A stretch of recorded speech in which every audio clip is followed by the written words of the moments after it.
Bien, vous arrivez à la dernière vidéo de ce cycle consacré aux démonstrations qu'on peut faire de la science. Derrière l'homéopathie, il y a de la bonne science qui peut être faite, de la science telle qu'on l'aime, c'est-à-dire avec des appareils de mesure, et qu'on sait reprendre tout ce que la biologie a compris du fonctionnement d'une cellule, et replacer, montrer dans ce cadre bien admis comment se place l'homéopathie. Il y a une place pour cette médecine, et on est un petit peu surpris que cette place soit niée, voire qu'on cherche à tout prix à évacuer cette médecine, alors que, je le rappelle, l'homéopathie a été inventée en 1796. C'est-à-dire qu'on sait depuis plus de 200 ans que ça marche. Et tout d'un coup, il y a des personnes qui débarquent et qui disent « Ah non, c'est pas bon ». Ils tirent un trait sur 200 ans d'expérience en disant « Oui, les protocoles n'étaient pas bons. Aujourd'hui, on sait faire. Aujourd'hui, seuls nos protocoles peuvent valider les techniques médicales. » Et bien nous, on dit non. L'expérience clinique, le fait d'être médecin, suffit à... Il y a eu une formation, et un médecin a tout à fait le droit de prescrire le produit qui lui semble le plus adapté à la pathologie qu'il cherche à éradiquer d'un malade, et ce n'est pas un expert en laboratoire qui doit lui dire ce qu'il y a à faire. Le médecin a sa façon de faire, il a bien sûr la connaissance universitaire qui est importante, mais il y a aussi, et ça vous l'avez compris sûrement, que dans Vicky, on remet au centre l'humain. Et l'humain, c'est pas simplement un tas de molécules qui bougent. Il y a aussi de l'électromagnétisme, l'électricité qui vient des ions qui nous circulent. On peut enregistrer cette électricité. Il y a aussi tout l'aspect psychique de l'être humain, c'est-à-dire que le corps n'est pas un objet, mais un processus qui traite de l'information. Alors, en conclusion, je crois que le mieux, c'est effectivement de bien placer la médecine homéopathique pour ce qu'elle est, comme une technique d'avenir qui a été très innovante à une époque, mais qui doit continuer à l'être et qui doit donc continuer à être enseignée, continuer à être utilisée en médecine. Alors pour ça, je vais prendre une phrase pour conclure, d'un physicien des particules élémentaires, ou plutôt dans la relativité générale. Il s'intéressait à ce que c'était qu'un trou noir. Il avait trouvé un slogan que je trouve absolument génial, c'est « It from bit ». It from bit, c'est-à-dire que si j'ai les bits, j'ai la chose. It, c'est la chose en anglais, et bit, c'est cette suite de 0 et de 1. Ça vaut 0 ou 1, eh bien si je me donne une suite de 0 et de 1, je me donne la chose en fait. C'est-à-dire que l'information suffit à définir une structure matérielle. Et il le résume très bien ici. Il dit « Je crois que ma vie en physique se divise en 3 périodes. J'ai d'abord cru que tout était fait de particules. » Voilà. L'eau, c'est ça. Des particules qui s'agissent. Bon, ok. C'est vrai. Première partie de la vie. Ensuite, dans une seconde période, que tout était fait de champs. Ah, les champs. Ah oui, ça c'est des champs, en fait, vous voyez. C'est des champs électromagnétiques qui me parcourent et qui excitent, qui peuvent produire de la lumière, du son, et bien sûr faire bouger la matière. Donc, un champ, et si vous voulez avoir l'image d'un champ, vous prenez simplement une flaque d'eau, et puis vous faites tomber goutte à goutte de l'eau, vous verrez que cette flaque d'eau va réagir comme un champ. C'est-à-dire qu'il va y avoir des ondulations qui apparaissent, et ces ondulations sont des ondes qui se propagent et qui vont pouvoir véhiculer l'information que vous avez ici. Et ça a été la grande révolution de considérer, par exemple, que l'électron était un champ quantique, et non pas une matière. Voilà. Des choses qui sont réelles. Hein. Et M. Wheeler a été passé par cette étape-là, il a dit, oui, tout est fait de champs. Ensuite, juste avant de mourir, il a dit, dans cette 3e période de sa vie, mon impression est que tout est fait d'informations. Voilà, c'est-à-dire qu'on en arrive à cette idée que derrière tout ça, derrière tous ces trucs qui s'agitent dans tous les sens, qui se reproduisent, qui forniquent, il y a de l'information en fait. Et cette information, on peut, à ce moment-là, arriver à ce genre de choses, Alors là, je suis désolé, parce que quand on est dans l'éther, le vide, je devrais normalement ne rien avoir dans ma main pour vous montrer. Alors c'est là où j'ai un gros problème, parce que si j'ai rien dans la main, vous allez me dire, bah, il nous parle, il est en train de nous occuper. Non, voilà. Ce qu'il faut voir, c'est que dans la théorie de la relativité générale que vous mariez avec la physique quantique, l'espace est sous forme de petits domaines, qu'on appelle les domaines de Planck. Donc, moi j'ai trouvé ce petit jouet qui montre bien. C'est-à-dire que ces domaines, vous pouvez les mettre comme ça. Alors là, vous êtes à 10-35 mètres, 10-44 secondes. Donc, c'est des choses qui sont extraordinairement petites.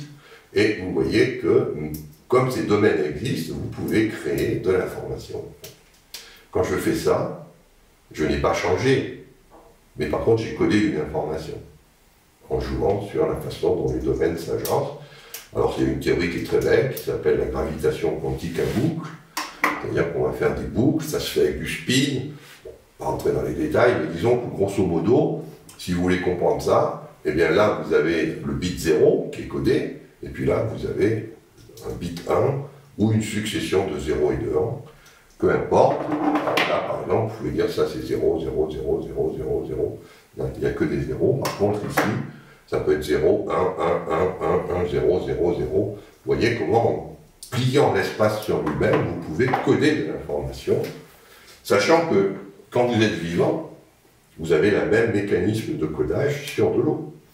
Et que quand vous mourrez, ben, vous codez, vous transférez l'information des membranes lipidiques vers l'éther, et puis quand vous naissez, c'est-à-dire quand vous êtes à l'état d'embryon, vous téléchargez, vous downloadez depuis votre cloud une partie de l'information sur le petit nombre de membranes que vous avez, et puis après ben, vous devenez un bébé, vous recréez de l'information qui repartira dans le vide, et ceci va se faire de façon cyclique. C'est pour ça qu'on parle de, certaines philosophies parlent de la réincarnation.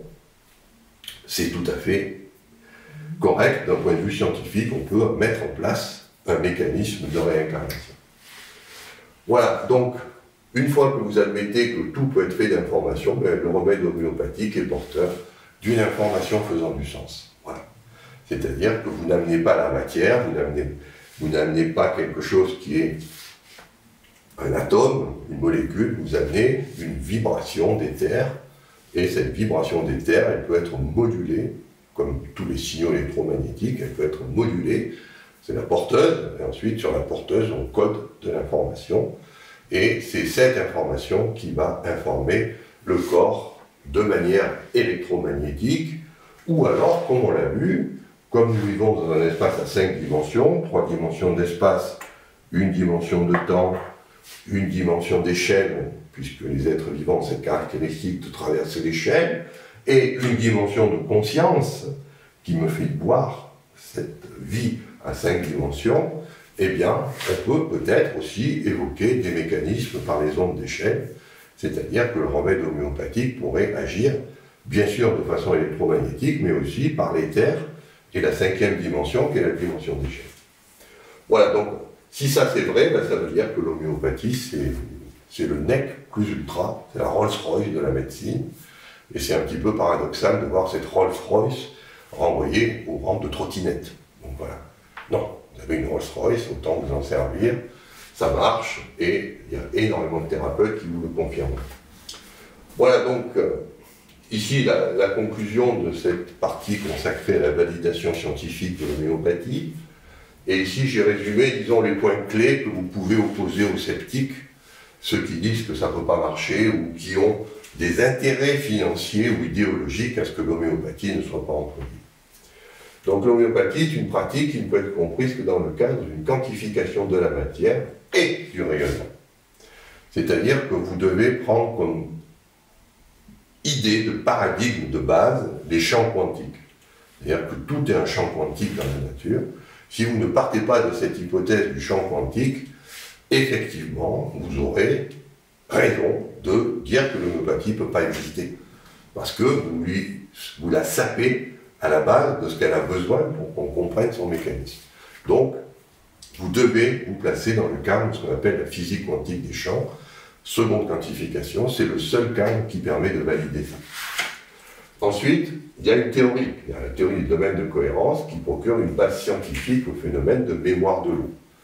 Et j'insiste bien, on ne parle pas d'eau liquide, mais de cette eau qu'on qualifie de morphogénique, c'est-à-dire une eau qui se trouve sur des membranes lipidiques, ou une eau qui se trouve nanostructurée par des nanobules de gaz ou des nanoparticules. Donc quelque chose où il y a de l'eau, plus quelque chose qui n'est pas de l'eau qui permet de stabiliser l'information. Pour faire une interface 2D. C'est pour ça que c'est important de bien rajouter eau morphogénique quand on parle de la mémoire de l'eau pour que les choses soient bien claires.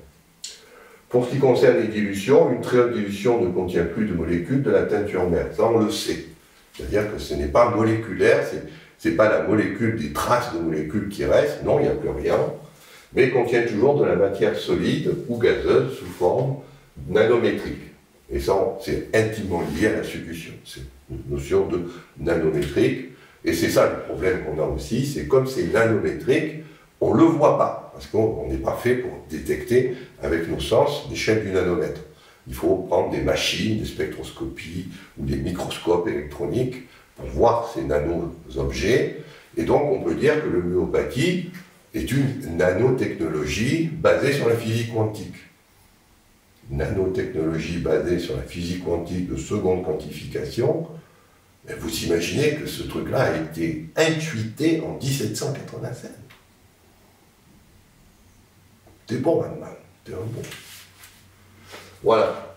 Lorsqu'on dilue, on diminue la concentration en soluté, ça c'est une évidence, mais comme on enlève le soluté, on ramène de l'eau. Et comme c'est l'eau qui fait l'action thérapeutique, plus vous avez de domaine de cohérence, plus le remède est efficace. Donc là aussi, il n'y a aucune surprise à ce que les basses dilutions, il fasse les employer plusieurs fois, et puis c'est pas forcément très efficace, alors que les hautes dilutions, en un coup, vous pouvez guérir une pathologie qui dure depuis des années. Donc ça, c'est parce que vous travaillez avec que de l'eau et non pas avec une eau qui contient quelque chose. Ou du moins, la peu de choses qu'elle contient, c'est à l'échelle du microgramme, donc ça va. On peut dire que c'est quasiment que de l'eau. L'information est mémorisée au niveau du domaine de cohérence de manière électromagnétique. C'est-à-dire qu'il y a l'électromagnétisme qui intervient, d'où, et ça c'est une chose importante pour les fabricants de remèdes homéopathiques, de faire très attention aux pollutions électromagnétiques, parce que le médicament homéopathique mémorise un spectre de fréquence, il utilise de façon intime l'électromagnétisme virtuel du vide quantique, mais évidemment, l'électromagnétisme virtuel du vide quantique est affecté par l'électromagnétisme non virtuel, celui que vous balancez dès que vous allumez votre routeur Wi-Fi ou dès que vous mettez le téléphone à l'oreille. Donc, il faut faire un petit peu attention. Peut-être que si on note une baisse d'efficacité des remèdes homéopathiques, ça peut être lié à l'augmentation du brouillard électromagnétique que nous imposent les opérateurs de téléphonie mobile. On ne veut pas les empêcher de travailler, mais ce sont des salopards. Ils nous salopent notre milieu biologique. Alors, encore une fois, il y a des fréquences qu'ils peuvent utiliser, puisque le corps ne va pas émettre sur toutes les fréquences. Donc, on pourrait utiliser des technologies sans fil dans des fenêtres de fréquences bien précises où on est sûr qu'on n'interfère pas avec l'eau, qu'on n'interfère pas avec les membranes. Mais non, on les laisse faire ce qu'ils veulent. Ils peuvent utiliser les canaux, ils se les découpent. Moi, c'est pour l'armée, ça, c'est pour la télé, ça, c'est pour les films porno, ça, c'est pour les religieux, ça, c'est pour les catholiques. Ça va pas. Des canaux où on sait que ces rayonnements électromagnétiques n'affectent pas les individus, la vie, que ce soit la vie des plantes, des animaux ou des êtres humains. C'est-à-dire qu'il faut réguler cette activité électromagnétique, la contrôler. Et c'est là où vous voyez que l'État, zéro. C'est-à-dire qu'ils sont entièrement, probablement, à la solde de ces grands lobbies, qui soient pharmaceutiques ou qui soient de la téléphonie, ils sont à la solde pour qu'on ne fasse rien. Et qu'on laisse tous ces gens polluer l'eau, polluer l'air, polluer le vide par des rayonnements électromagnétiques qui n'ont rien à y faire. Voilà. Donc, un petit peu attention à l'électromagnétisme. Et enfin, le mécanisme d'action du remède homéopathique est acausal, c'est-à-dire qu'il fait appel à ce qu'on appelle une logique systémique, par opposition à la logique des objets, dont on a bien l'habitude en médecine moléculaire, et ça fonctionne par synchronicité. La synchronicité, c'est cette magie spatio-temporelle qui fait que deux choses se reconnaissent au-delà de l'espace et du temps. Pendant un moment très bref, il y a cette osmose qui se crée.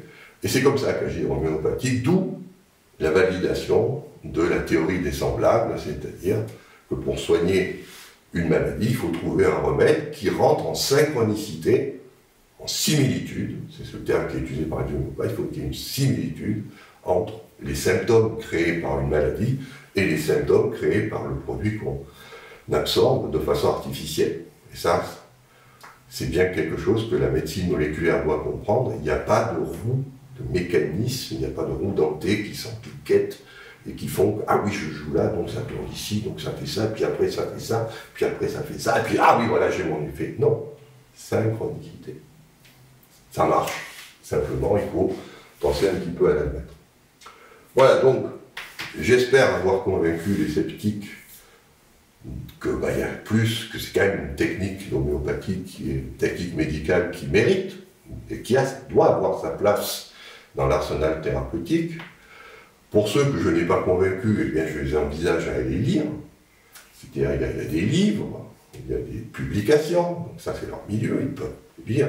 Après, ils peuvent critiquer, jusqu'à présent personne n'a trouvé l'erreur. Donc après, s'il y en a, ça ne veut pas dire qu'il n'y en a pas, mais que s'il y en a, elle est bien cachée, hein, parce que quand vous utilisez les outils de seconde quantification, c'est-à-dire la physique quantique, qui permet de calculer les propriétés de la matière avec un chiffre significatif, oui, c'est vrai, dur de trouver une erreur, hein, puisqu'on se base sur cette physique qui est bien validée par ailleurs. Voilà, donc, n'hésitez pas, si vous êtes médecin, à utiliser l'homéopathie, n'hésitez pas, si vous êtes malade, à utiliser l'homéopathie. On travaille pour que tout ça soit mieux compris, et on peut espérer que, dans quelques années, toutes les petites vagues de tous ces politiciens qui comprennent rien à rien, tout ça se soit calmé et qu'on revienne à des choses plus scientifiques, des discussions où un médecin ne traite pas de connard un autre médecin. Chaque médecin a sa capacité de soigner et aucun médecin ne peut se prévaloir d'être supérieur à notre médecin. Voilà, c'est aussi simple que ça. Et il faudrait que toute cette période que nous sommes en train de vivre, où on casse l'homéopathie, où la profession médicale se déchire, où on nous fait croire qu'il y a une pandémie, alors que, oui, il y a sûrement un nouveau virus, mais ça devrait pouvoir être géré de façon beaucoup plus saine, de façon beaucoup plus calme. On a des traitements préventifs, encore faut-il ne pas les interdire. Et donc voilà. On aimerait que tout ça se calme et qu'on retrouve une certaine sérénité en médecine. Et je pense que l'homéopathie peut faire la reconnaissance, le fait de bien comprendre que l'homéopathie est une médecine à part entière, eh bien, permettra peut-être un peu de calmer le jeu et de revenir à des choses, à des discussions plus sereines.